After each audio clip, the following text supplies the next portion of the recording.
Shalom, shalom. Kahala Yahweh, Bahasham, Yahweh Shai, Bahasham, Rakakwadash. Say shalom to the Akyam and Akwat, who still have the oil and pushing the truth in the four corners of the globe. And also shalom and double honors to the apostles and the elders of GMS, who continue to rule, who continue to guide us through the Spirit, and have the truth from day one. So this little thing here, I found it funny. Let's quickly read it here. Prince Harry took offense at the brother's advice, says book. Harry and his wife Meghan have distanced themselves from the book called Finding Freedom. Right? London. Britain's Prince Harry took offense at what he thought was Prince William's snobbishness when he advised his brother to take as much time as you need to get to know this girl when he was dating Meghan Markle. Right? And your book says Harry and his wife Meghan have distanced themselves from the book called Finding Freedom. Says they were not interviewed for the biography being serialized by the Times Sunday newspapers, etc. The book documents citing sources at time when Harry and Meghan were dating and William wanted to make the American actress had the right intentions. Right? Don't feel you need to rush this, William told Harry, according to the sources cited the book. Take as much time as you need to get to know this girl. The Sunday Times said Harry heard a tone of snobbishness and the last two words, this girl, and that Harry no longer felt needed to look after. I'm sure by the time he heard this, he was already hook, line, and sinker. To sort of take offense to these things. Right?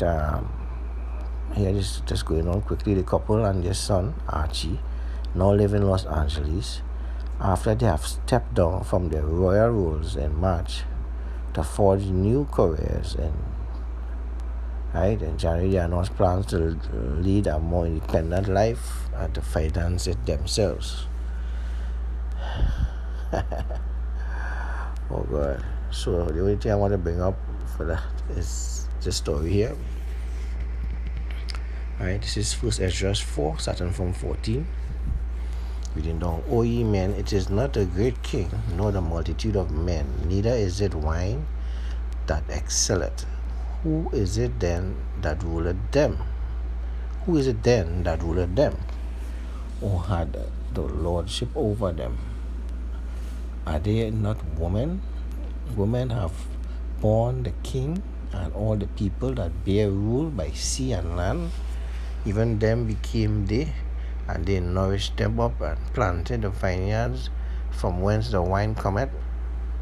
These also make garments for the men which bring glory unto men, and without women cannot men be.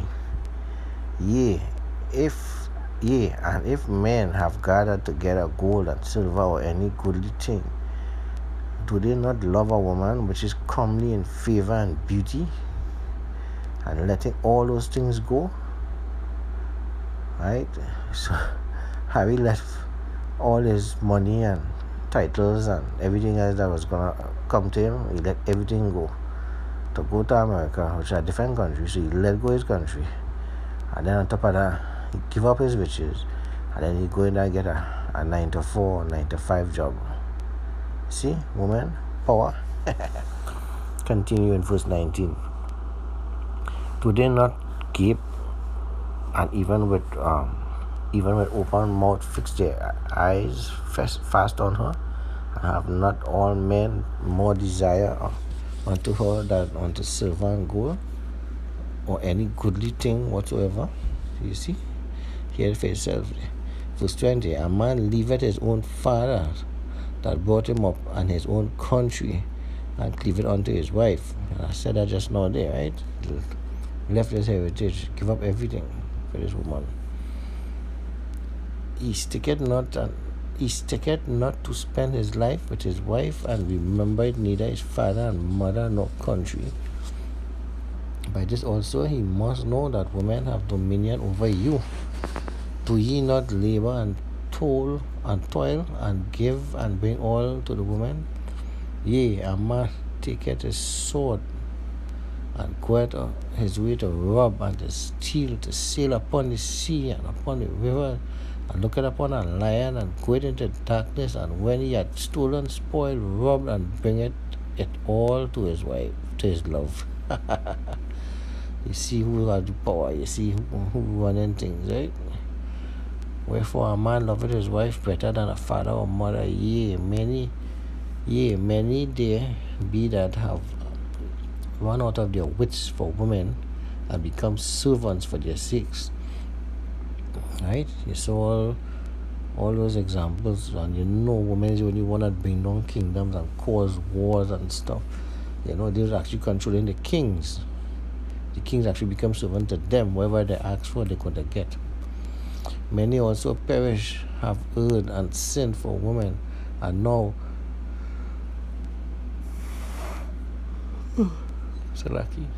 do ye not believe me? Is not the king great in his power? Do not all regions fear to touch him? Right? And yet I see him, and Apame, the king's concubine, the daughter of Admiral Bactacus, sitting at the right hand of the king. Right? What's she doing at the right hand of the king? And taking the crown from the king's head, setting upon her own head, and she struck the king with her left hand, hit him a slap. But he laughed. Foreplay. See what woman could do. And yet for all this the king gaped and gazed upon her with open mouth, and if she laughed upon him, he laughed also. But if she looked at any displeasure at him, the king was fain to flatter that she might reconcile to him again. O ye men, how can it be but women should be strong, seeing they do thus? Then the king and the princes looked upon one another, so he began to speak of the truth. O ye men, are not women strong? Great is the earth, high is the heaven, swift is the sun in his course. For he compasseth the heavens round about, and fetcheth his course again to his own place in one day. Is he not great that maketh these things? Therefore great is the truth, and stronger than all the things.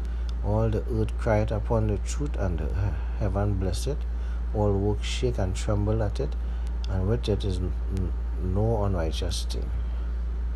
Wine is wicked, king is wicked, women are wicked, all of the children, men are wicked, and such all their wickedness works. There is no truth in them, and their unrighteousness also they must perish. I think that went into something else there. Yeah. So it was gonna be long, but I just wanted to show you the poor woman have, and how she took Prince Harry from what he have. I don't think he was lying for the throne. If he was, it was like way down or something. But he had riches, he had titles, and of course, being at Esau, he would have a lot of other stuff that coming into him and benefits. He would never have to work in his life. All his bills would be paid. He would have a house, clothes on his back, food on his table at all times. At his beckon, he could go and do a lot of stuff, go anywhere he want, and it wouldn't be stopped. Anything. Give up everything for a woman. Yeah. Oh gosh. So I just find it a funny story, and I just tie it back with this. Right? So that's total proof of the woman have power. So with that, I want to say shalom until the next time.